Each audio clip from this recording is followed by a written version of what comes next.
बिस्मिल्लाहिर्रहमानिर्रहीम। अस्सलाम वालेकुम। मैं हूं फ़हीम अख्तर, एक और नए व्लॉग के साथ हाज़िर खिदमत हूं। नाज़रीन, गुज़श्ता रोज़ चेयरमैन पाकिस्तान तहरीक इंसाफ इमरान खान साहब से हमारी हम 4 सहाफ़ियों की मुलाकात हुई और उस मुलाकात का जो सरसरी अहवाल है वो मैंने कल अपनी वीडियो में कर दिया था, लेकिन जो तफसीली अहवाल है और जो 1.5 घंटा या 1 घंटे के करीब हमारी जो मुलाकात हुई है उसके अंदर और भी बहुत सारी ऐसी बातें थीं जो आप तक नहीं पहुँच सकी, वो आप तक पहुँचाऊँगा आज। और बिलखसूस इस मुलाकात के अंदर कुल ऐसे 26 से 27 पहलू हैं जिनके ऊपर खुलकर इमरान खान साहब ने गुफ्तगू की। और इस मुलाकात के अंदर इमरान खान की बॉडी लैंग्वेज से या फिर उनकी बातों से कहीं ये महसूस नहीं हुआ कि ये शख्स जो है वो उसे कह सकते हैं कि 150 से ज़्यादा मुकदमात का सामना कर रहा है। पूरी मशीनरी, रियासती मशीनरी इस शख्स के ख़िलाफ़ लगी हुई है। मीडिया के ऊपर इनका नाम नहीं आ रहा, इनकी फैमिलीज़, इनके रिश्तेदारों, इनकी बहनों को टारगेट किया जा रहा है, इनकी पार्टी को तोड़ा जा रहा है। लेकिन कहीं से कोई खौफ, कोई परेशानी या फिर जो एक कॉन्फिडेंस लूज़ करने वाली बात है, ऐसा कुछ नहीं था। आगाज़ में नाज़रीन जब हम पहुँचे, जो बनी गाला का जो माहौल था वो थोड़ा सा मुख्तलिफ था। पहले भी कई दफ़ा हम इमरान खान साहब की रिहाइशगाह के ऊपर गए हैं उनसे मुलाकात करने या फिर कोई ऑफ द रिकॉर्ड गुफ्तगू करने, ऑन द रिकॉर्ड डिस्कशन, कोई प्रेस कॉन्फ्रेंस उनकी, या फिर कोई ऐसा इवेंट होता था जहाँ पर खान साहब से मुलाकात होती थी। तो वहाँ पर जब हम पहुँचते थे तो तहरीक इंसाफ के रहनुमाओं की एक बहुत बड़ी तादाद वहाँ पर मौजूद होती थी। और बनी गाला जैसे ही हम बैरियर क्रॉस करते थे, वहाँ से लेकर खान साहब की रिहाइशगाह तक गाड़ियों की लाइन ही लाइन हुआ करती थी। और एक ऐसा जमे गफ़ीर होता था सियासी रहनुमाओं का कि आपकी सोच है। लेकिन इस दफ़ा जब हम गए हैं तो ना गाड़ियाँ थीं, ना लोग थे, ना सियासी रहनुमा थे। और ख़ान साहब की जो सिक्योरिटी की गाड़ियाँ थीं वो जो है वो इमरान खान साहब की रिहाइशगाह के बाहर मौजूद थी। और जब हम अंदर दाखिल हुए तो सिक्योरिटी वगैरह सारा कुछ क्लियरेंस कराने के बाद जब हम पहुँचे तो वहाँ पर ख़ान साहब के साथ जो उनकी लीगल टीम या फिर जो वकला हजरात हैं वो वहाँ पर बड़ी तादाद के अंदर मौजूद थे। और इस वक्त इमरान खान साहब को अगर कोई मुश्किल वक्त में जो लोग सपोर्ट कर रहे हैं, पब्लिक की सपोर्ट तो है ही है ना इमरान खान साहब के साथ, लेकिन जो वकील हैं और जो वकला बरादरी है पाकिस्तान की, वो इस वक्त PTI चेयरमैन इमरान खान साहब के साथ और तहरीक इंसाफ के साथ बिल्कुल स्टैंड कर रही है। इनमें बहुत सारे नामवर वकला हैं। लतीफ़ खोसा साहब हो गए, एतजाज़ एहसन साहब हो गए, शोएब शाहीन साहब हो गए, और भी बहुत सारे नाम हैं, पंजोथा बरादरान और बाकी लोग। वो सारे के सारे जो वकला हैं वो जो हैं वो खान साहब के साथ स्टैंड करते हैं। शोएब शाहीन साहब भी वहाँ पर मुलाकात के अंदर मौजूद थे। वहाँ पर इस्लामाबाद के डिस्ट्रिक्ट बार के एक सदर रहे हैं, उन्होंने भी शमूलियत इख्तियार की है तहरीक इंसाफ के अंदर। और भी बहुत सारे वकला थे जिन्होंने खान साहब के साथ मुलाकातें की, वो भी हमारे साथ मौजूद थे। पहले खान साहब के केसेस और जो पाकिस्तान के इंसाफ की जो सूरत हाल है, लॉ एंड ऑर्डर की जो सूरत हाल है, उसके ऊपर गुफ्तगू हुई। मुआशी सूरत हाल के ऊपर खान साहब बड़ी तकलीफ़ में दिखाई दे रहे थे पाकिस्तान के मामलात के ऊपर। और जबकि उनके जहन में यही था कि बहुत बुरी इकॉनमी है, बहुत बुरी सूरत हाल है इस वक्त पाकिस्तान की। और जो कुछ स्ट्रगल की थी तहरीक इंसाफ ने, उस स्ट्रगल को उन्होंने जो 3.5 साल में तहरीक इंसाफ ने मईशत को बेहतर करने की कोशिश की थी, उसको इन्होंने ख़त्म कर दिया है। खैर, इसके अलावा खान साहब से कुछ पॉलिटिकल डिस्कशंस हुई और रवायती तौर पर इमरान खान साहब ने इस मुलाकात के अंदर पीपल्स पार्टी, मुस्लिम लीग नून को टारगेट नहीं किया। किसी के साथ कोई गिला शिकवा करते हुए खान साहब दिखाई नहीं दिए। लेकिन एक चीज़ इमरान खान साहब की बातों से हमने ये महसूस की कि खान साहब वो सारी चीज़ें नोट कर रहे हैं, वो सारी चीज़ें अपने जहन में बिठा के बैठे हैं कि कौन मुश्किल वक्त में उनके साथ है और कौन उनके साथ मुश्किल वक्त में नहीं है। और इंटरेस्टिंग बात तो ये है कि कई सहाफ़ियों को कल बुलाया भी गया था। बड़े बड़े नाम हैं, उनके नाम मैं नहीं लेना चाहता जिन लोगों को बुलाया गया था, अच्छा नहीं लगता, लेकिन उनमें से कई लोगों ने इस डर की वजह से नहीं गए कि कहीं हमारे पीछे जो है वो लोग ना पड़ जाएं। लेकिन ज़ाहिर है मैं रिपोर्टर हूँ, खान साहब को बतौर बीट कवर करता हूँ और मेरी ड्यूटी है। और इस्लामाबाद के अंदर वो मौजूद थे, मैं, रिजवान गिलजई, अब्दुल कादिर और ज़ुबैर अली ख़ान जो हैं वो हम चारों वहाँ पर मौजूद थे और हमने सवालात किए। इंटरेस्टिंग बात जो थी वो सबसे ये थी कि खान साहब ने से सवाल किया अब्दुल कादिर ने कि मैं हज पे गया था तो वहाँ पर लोगों ने सवाल किए थे, एक तो वो आपके लिए दुआ करते हैं कि अल्लाह आपकी हिफाजत फरमाए, और दूसरा वो ये बड़े कंसर्न है कि क्या तहरीक इंसाफ इलेक्शन में हिस्सा लेगी,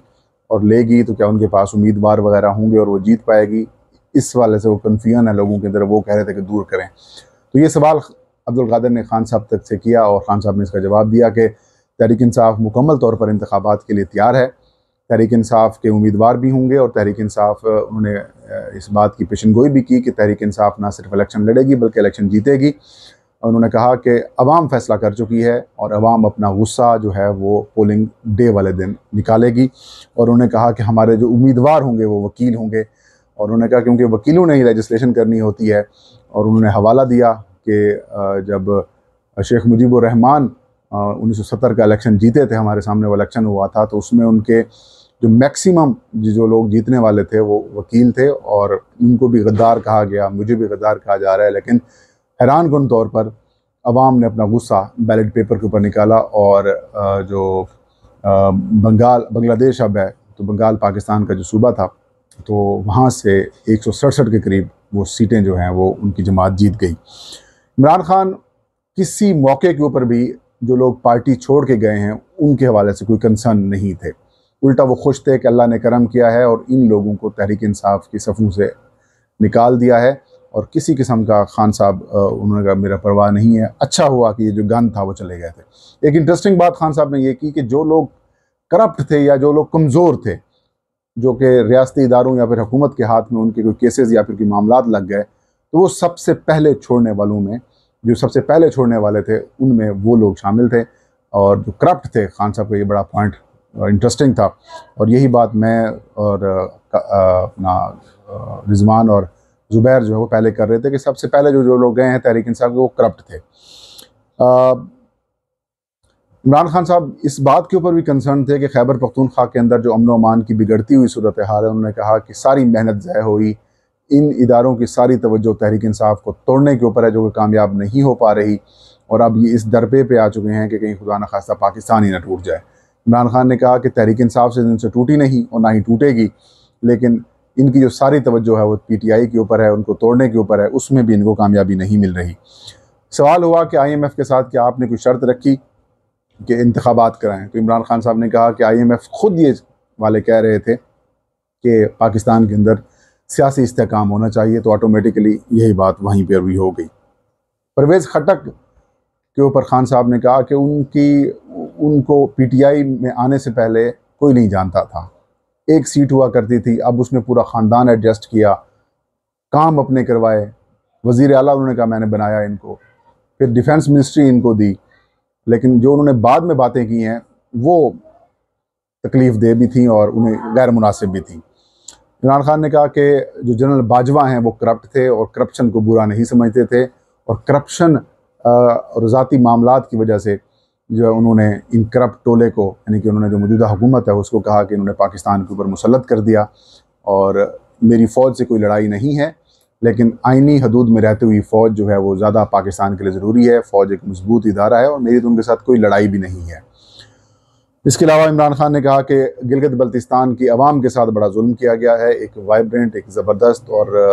काबिल जो चीफ़ मिनिस्टर थे खालिद खुर्शीद, उनको निकाल कर अब वहाँ पर खैबर जो गिलगित बल्तिस्तान की हुकूमत है या आवाम है उनके साथ बड़ा जुल्म किया है।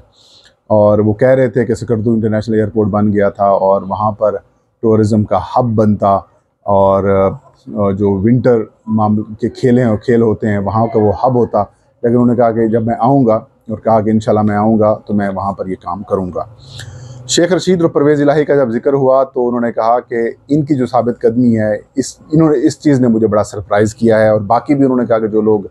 जेलों के अंदर तहरीक इंसाफ के मौजूद हैं वो भी बड़े साबित कदम हैं, और वो भी मुश्किल वक्त के अंदर जो जिस तरीके से वो सपोर्ट कर रहे हैं, उन्होंने कहा वो मैं इनको नहीं भूलूँगा। इसके अलावा उन्होंने कहा कि 12 अगस्त को जब निगरान हुकूमत ख़त्म हो जाएगी, क्योंकि इस्टेब्लिशमेंट और इनका यही प्लान था कि मुआशी हालात बेहतर कर लेंगे, लेकिन इनसे कुछ कंट्रोल नहीं हुआ, तो 12 अगस्त के बाद इस्टेब्लिशमेंट को अपनी जो पॉलिसीज़ है इसको रीथिंक करना पड़ेगा और इन्हें राब्ता करना पड़ेगा, और फिल वक्त उन्होंने कहा राब्ता नहीं हुआ। और उन्होंने कहा कि कोई परेशानी नहीं, लेकिन इंसाफ मिलेगा। केसेस के हवाले से उन्होंने कहा कि रूल ऑफ लॉ होना चाहिए, अगर रूल ऑफ लॉ जिस मुल्क में नहीं होता वो मुल्क कोलैप्स कर जाते हैं। इमरान खान ने कहा कि रियासत मदीना एक सियासी नारा या नज़रिया नहीं था, बल्कि ये तसव्वुर जो था एक फ़िक्री तसव्वुर है, क्योंकि रियासत मदीना जो है बेसिकली एक फ़िक्री इनकलाब था। उन्होंने कहा कि बदकिस्मती से जो हमारी कैबिनेट के मेंबरान थे वो भी इस बात को नहीं समझते थे। उन्होंने कहा कि मैं बड़ा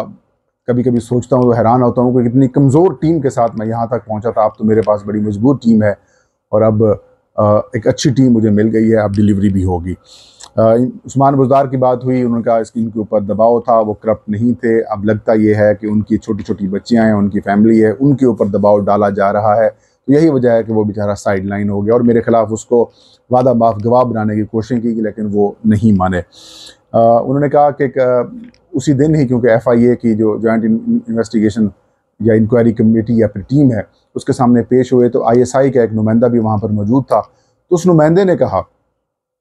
कि साइफ़र की वजह से आपने इदारे को और मुल्क को नुकसान पहुँचाया है और इससे इदारे को बहुत नुकसान हुआ है। तो इमरान खान ने कहा कि मैंने उनको कहा कि आपका सोचने का और देखने का नज़रिया गलत है। इमरान खान ने कहा कि मैंने उन्हें बताया कि 30 साल तक, जिनको 40 साल तक आप करप्ट कहते रहे, उन्हीं को आपने जब पाकिस्तानी कौम के ऊपर मुसल्लत किया है तो इस वजह से इदारे के जो इमेज है वो तबाह हुआ है। इमरान खान ने कहा कि जो मज़ालिम इस वक्त PTI के लोगों के साथ हो रहे हैं, अपनी बहनों का जिक्र किया, वो अपने जो उनके ऊपर केसेस हैं, और भाई अपने बहनोई का भी कहा कि वो तबलीगी जमात में होते हैं, कभी इधर कभी उधर, उनके ऊपर भी मामलात, उनके बच्चों के ऊपर भी मामलात किए जा रहे हैं, केसेस किए जा रहे हैं, उनकी निगरानी की जा रही है या फिर उनके ख़िलाफ़ कार्रवाइयाँ की जा रही हैं, कोई छुप के अपनी जान बचाए बैठा हुआ है। तो उन्होंने कहा कि ऐसे जुल्म तो कश्मीर के शायद ज़्यादा हो, लेकिन इज़राइल की उन्होंने बात की कि वो बड़े गंदे हैं और उनसे ज़्यादा जुल्म यहाँ पर नहीं होगा, वहाँ पर बहुत ज़्यादा जुल्म है। इमरान खान साहब ने यह भी कहा कि 9 मई को एक भी बंदा नहीं मरा, लेकिन 302 के जो दफ़ात के तहत मुकदमात हैं वो PTI के रहनुमाओं के ऊपर बनाए गए। इमरान खान ने कहा कि आमिर कियानी का जिक्र ख़ास तौर पर किया कि जब मुझे गोली लगी वज़ीराबाद में, उसके बाद जब हमने उस लॉन्ग मार्च को पिंडी के अंदर एक बड़े जलसे के अंदर मुनक़्क़िद करना था, जिसके अंदर इमरान खान ने कहा कि 3 से 4 लाख से भी ज़्यादा लोग वहाँ पर मौजूद थे, लेकिन जिस जगह के ऊपर जलसा तब्दील किया गया और जो उन्होंने जिस मिसमैनेजमेंट से उस बड़े क्राउड को इम्पैक्टफुल नहीं बना सका, उस पर मुझे डाउट हुआ कि ये किसी और मिशन के ऊपर है। और उसके बाद से लेकर आमिर कियानी जो है वो थोड़े से चेंज हुए और आप देखा वो इस्तेकाम पाकिस्तान पार्टी के अंदर चले गए। इमरान खान ने कहा कि यू टर्न लेने का मतलब ये नहीं होता कि बंदा अपनी किसी ज़िद या फिर अना के ऊपर अड़ जाए। उन्होंने कहा जो चीज़ बेहतर मुल्क के लिए हो या फिर आपके लिए बेहतर हो, आप उसको तब्दील भी कर सकती हैं, इसलिए यू टर्न लेने में किसी किस्म की कोई कबाहत नहीं है। और फिर साथ उन्होंने इस्टेब्लिशमेंट को कहा कि अब उनको अब यू टर्न ले लेना चाहिए, इनके साथ जितना आपने करना था कर लिया, ये लोग काम के का नहीं है और इन्होंने मुल्क का बेड़ा गर्क किया है, लिहाजा इनको बेहतर यही होगा कि वो सबको ऑन बोर्ड करें और साफ शफाफ मुनसफाना इलेक्शन कराएं। इमरान खान ने कहा पेशन गोई कर रहा हूँ कि तहरीक इंसाफ इलेक्शन जीतेगी और अवाम अपना जो गुस्सा है वो बैलेट पेपर के ऊपर निकालेंगे, क्योंकि जितना जुल्म तशद्दुद आप कर सकते हैं आपने कर लिया, लेकिन अवाम जो है वो PTI के साथ है। उन्होंने कहा कि डेरा गाजी खान के अंदर जब ज़िमनी इलेक्शन हुआ तो उसके अंदर इलेक्शन कमीशन के ज़रिए भी 20,000 इजाफी और जाली वोट डलवा कर भी वो 40,000 से हारे। तब उन्होंने कहा कि अब इलेक्शन के अंदर नहीं जाना, और यही वजह है कि खैबर पख्तूनख्वा और पंजाब के अंदर जिस तरीके से